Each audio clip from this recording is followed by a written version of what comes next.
Former President Jacob Zuma has delivered a sharp critique of President Cyril Ramaphosa's recent diplomatic mission to Washington, accusing the South African leader of seeking foreign validation and turning to external powers to solve internal problems. Speaking over the weekend at a community event in KwaMaphumulo, KwaZulu-Natal, Zuma addressed a crowd supporters from the Umkhonto weSizwe Party, denouncing Ramaphosa's visit as a sign of desperation, and said we refuse to have our problems fixed by the US, a country we don't even know.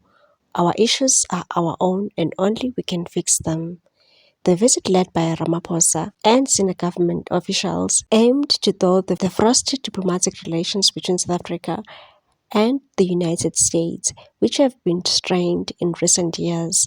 Tensions flared under President Donald Trump's administration, particularly around the South Africa's land reform policies and equity legislation, which were accused of marginalizing the white African minority. Civil rights groups such as AfriForum and the Solidarity Movement have played a central role in lobbying US officials, claiming widespread discrimination against white South Africans.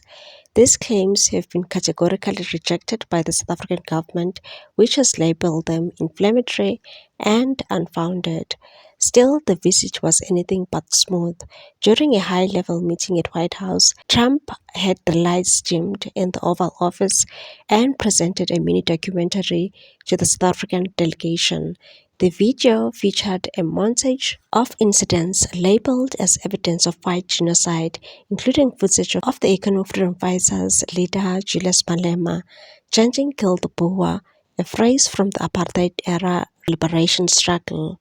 Trump questioned why Malema had not been arrested for his use of the controversial slogan. In response, Ramaphosa stood firm and said, "We are a very proud sovereign country governed by rule of law.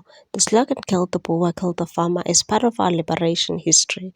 It is not a literal call to violence, and that is what our constitutional court has determined." Ramaphosa also reiterated that South African government will not be swayed by foreign pressure when it comes to domestic legal matters, and said we have our own legal processes and institutions.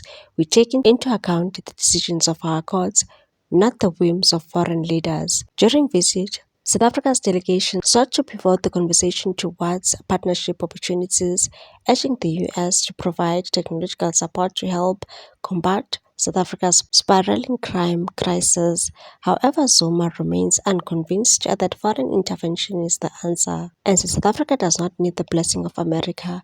We must resolve our challenges through our own strength and unity by not begging in foreign capitals. The remarks underscore the deepening political divide in South Africa as the country edges closer to the 2026 general elections, with the Umkhonto weSizwe Party positioning itself as a vocal critic of the current ANC leadership in what it views as its abandonment of liberation-era principles. On the other hand, the KwaZulu-Natal High Court Judge Nkosinathi Chili has dismissed the summary acquittal applications of former President Jacob Zuma and French arms company Thales, in which they cited unreasonable delays in their corruption trial. While Chili said he did not want to apportion blame, the state argued that the delays had largely been caused by Zuma and, to a lesser degree, Thales. In an argument that Zuma threw his weight behind, Thales submitted that the delays had seen former Thales director Perry Moynant and company boss Allen Thirtard,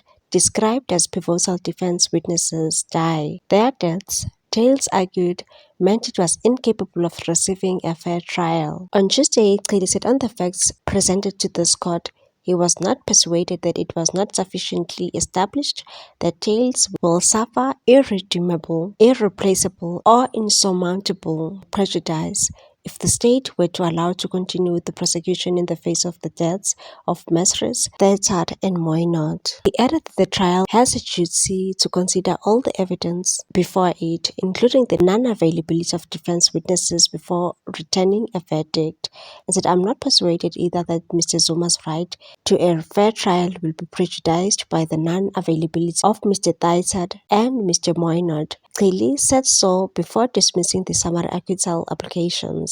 The case has been postponed to 4 December, when the state will apply for the trial to proceed regardless of any appeals launched by the former president and the arms company.